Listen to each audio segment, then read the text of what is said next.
Robinhood beating expectations across the board in the first quarter with strong trading volume and record net deposits. Here now to talk about the quarter, CEO Vlad Tenev. Vlad, great to see you. Thanks for coming in. Thanks for having me, always. Well, it was an interesting quarter. Options and crypto really were kind of the workhorses, I would say, of transaction-based revenue. It was interesting that equities were a much smaller piece of the pie. Is that the new normal? And kind of talk us through the breakdown of what actually drove the quarter.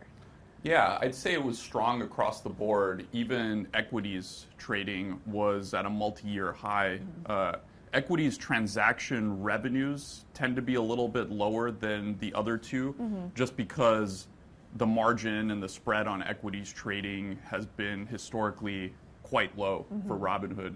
So equities continue to be strong. I'd say equities is sort of like the foundation of a relationship we have with customers. Most customers still come to us and buy their first stock with us, and they build portfolios. But in terms of what drives the revenue, active traders trading, options and crypto, and increasingly now futures trading, and diversifying the business beyond just trading. We now have 9 business lines generating over 100 million, with a bunch more that are kind of rising. Recently created business lines that are now coming into more significant scale. We got index options, futures, prediction markets, all around the 20 million revenue mark, even though they launched just a few months ago. And with the Trade PMR acquisition, we have another business that's double-digit millions, but we expect to grow actually quite rapidly in the coming years. It was interesting to see sort of the evolution of the business, and you talked about the diversification, but how many other business lines are actually contributing now, and also the net deposits number. But while we're talking about equities, so that's sort of a reflection of free trading, fees are lower, spreads are thinner. But as far as equities, as far as crypto, how are you thinking about the spreads? How are you thinking about how much you're charging? Because that has actually also evolved a little bit as well. You're now charging more for crypto trading. Well, I'd say it's getting a little bit more sophisticated, how we actually think about pricing it. The way I actually think about it is we want to be competitive across every tier of activity, from beginner crypto traders who are just getting into the asset class all the way to advanced, incredibly sophisticated traders.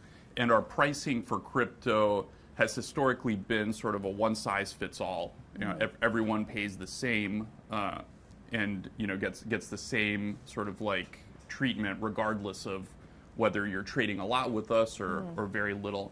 And I think that's evolving to a much more customized model, where the more customers trust us with their assets and their crypto trading activity, the better deal you get.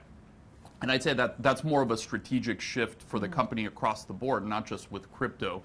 We want to be a financial services product that actually gets better for you and more compelling the more assets you have and the more transactions you run through us. And I think traditionally financial services go the opposite way.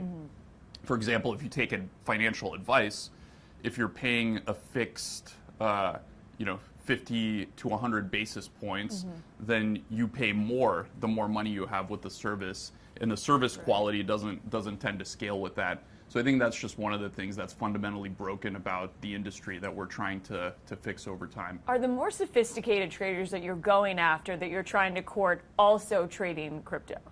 Yeah. There tends to be a lot of, the most sophisticated traders tend to be multi-asset. And in fact, they jump around from asset to asset depending on the particulars of the market environment.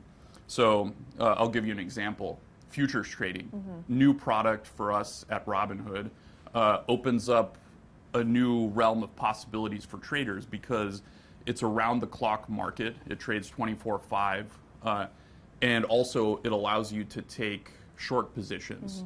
So if you have a bearish view on macro, you can now execute on that round the clock with futures trading. And we have commodity futures, crypto futures. We offer a broad range. In April, when we saw a ton of volatility, we had over 4.5 million futures contract traded, which was more than all of Q1, actually. So In the past, when the markets were going sideways or down, our active traders didn't have too many capabilities to actually trade that. But now with futures, it opens up just new abilities for our traders, and you see them engaging. What does that mean for the state of the markets, I guess, for individual investors? I would think of trading crypto on weekends, for example, and using it as a hedge. What does it sort of signal about the state of general markets, of retail investors, if they are sort of implementing these different strategies, but crypto is part of it? You're not just a pure play crypto trader. Yeah, I think that, what's going to happen in the future is everything's going to evolve to 24/7, and some assets might happen more quickly than others. Futures is close, crypto's already there. Equities, we now offer 24/5 access across over 1,000 symbols, including all of the major ones. And I think as markets become more global, as we continue to export financial services around the globe through crypto technology and also just conventionally, and we're doing a lot of that, 24/7 will become even more critical. Because if you're a trader or even an investor in Asia, the overlap with East Coast working hours is very, very small. So those customers will actually demand it more and more, and that'll push the markets here to evolve faster. Is there a generational divide where you see younger traders sort of trading crypto and equities and futures in one bucket? And does it differ for sort of the older traders that you're also trying to bring on the platform? Yeah. I think that as we've gotten more sophisticated, as we've improved the service model, we're starting to see higher net worth traders and investors coming in who do tend to be a little bit older.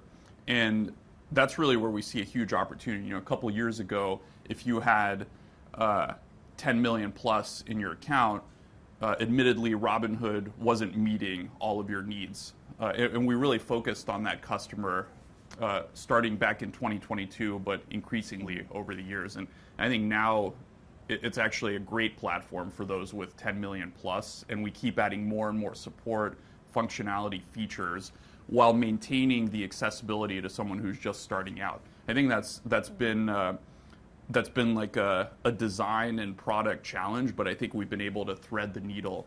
And what we see is, if you rely on brick and mortar, if you want to go to the local store and, engage with a financial, a broker, Robinhood's probably not the best fit for you. And those customers do tend to be a little bit older. But you have a lot of older customers that understand technology deeply and do like to be on the leading edge. And for them, they've been coming to Robinhood in larger and larger numbers. So that's been great to see. And they're open-minded when it comes to crypto. They don't see it as sort of this other asset that they're not going to incorporate in their main portfolio. I think everyone, pretty much everyone that I talk to is at least interested in studying it. And an increasing number of people are putting it into their portfolios. And now there's more ways to do it. You have the ETFs. So, if you want the traditional protections of the equities market, you can go through the ETFs. We have crypto futures for active traders. And, for folks that want to take a short position, that has been an effective tool. And then spot crypto, we continue to make progress there, adding more assets and actually utilizing the technology to help with other financial services. So we're getting ready for a big crypto event that we're going to be holding in France. And there we're going to announce some new products and new things you can do with crypto technology. Is this sort of the new normal going forward? Do you expect crypto and options to make up as big a percentage of at least transaction-based revenue as it did in the first quarter? I think that I don't really try to optimize for the percentages. I think the broad trend will be the business is going to continue to diversify. And ideally, as we diversify, each of the individual segments will continue to grow as they have been. I mentioned earlier, we have 9 business lines at 100 million plus in annual revenue. And that's up from, much lower number a few years ago. So, the business itself is growing. Crypto is continuing to grow individually, but, we have more segments that are firing. And then even within crypto, I think you'll see it diversify among outside of transaction-based revenue. So you'll see more crypto net interest revenue in the future as we continue to increase the selection, the number of things you could do with crypto, and also as it grows internationally. How would you describe the state of the retail trader amid all of this volatility? What have they been buying? Has there been this consistent dip buying that we've seen? Give us a little bit of a look under the hood, if you would. Yeah, I mean, net deposits have continued to be strong. You saw the 18 billion number for Q1, and that's continued into April. Trading has continued into April at multi-year highs for some assets, all-time high for futures, where futures trading was bigger than all of Q1.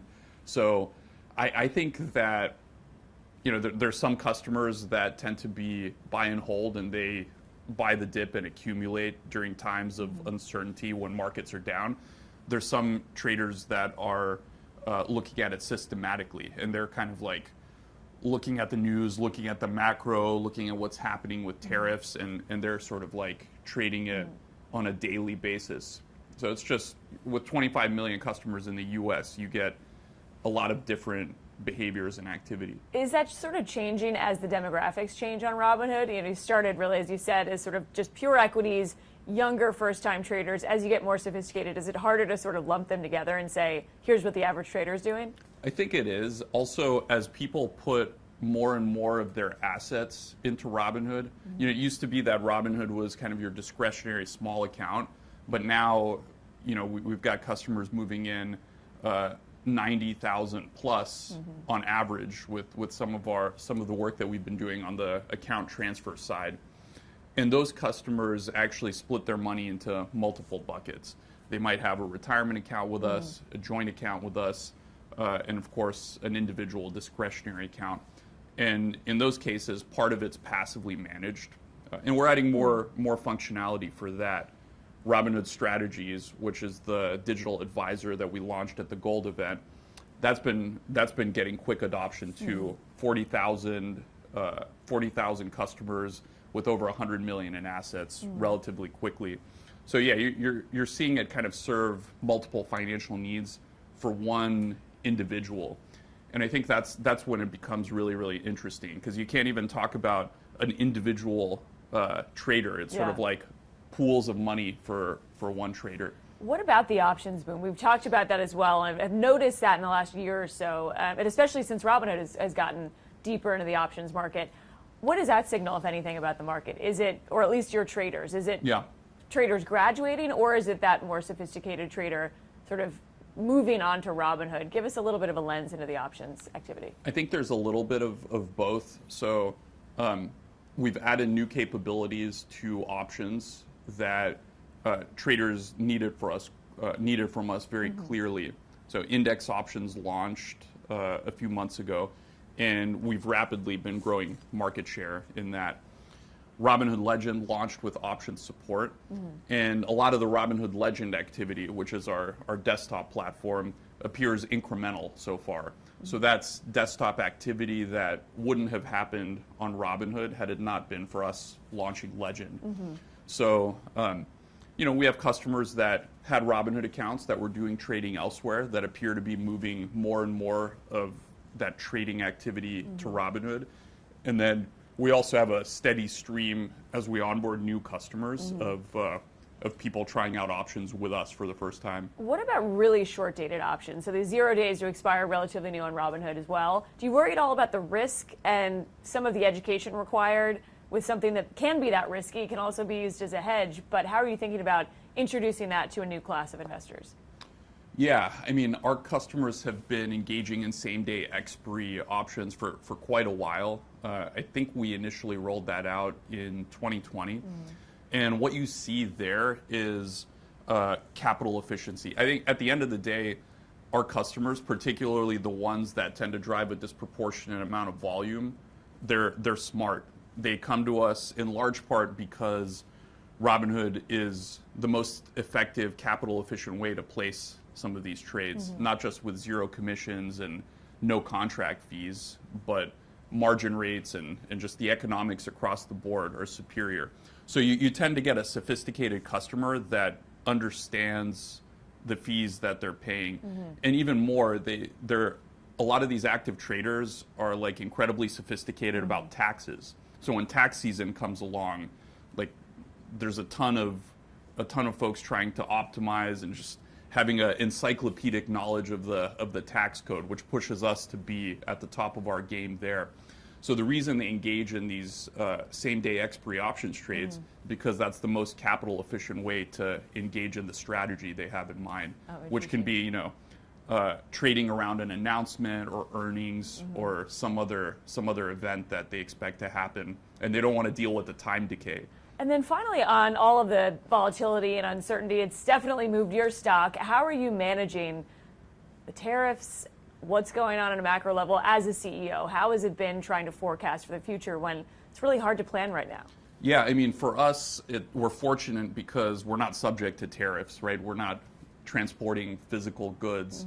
And our strategy is really just to focus on active traders while also diversifying the business and adding basically more and more things for customers to be able to do with their money. We think Robinhood can be the place to serve all of your financial needs. So, if you want to buy, sell, or hold any financial asset, conduct any financial transaction, and increasingly, if you're not just retail investor, but also a business and an institution, Robinhood should be able to serve those needs. And we're still quite small. I mean, $220 billion in platform assets, still not yet $250 billion, and there's going to be $100+ trillion changing hands to younger generations. So we're still very much at the beginning of our arc as a company. And then finally on banking, that's another area of focus for you guys. How are you thinking about credit risk and credit quality with the macro backdrop and some of the talk around a recession?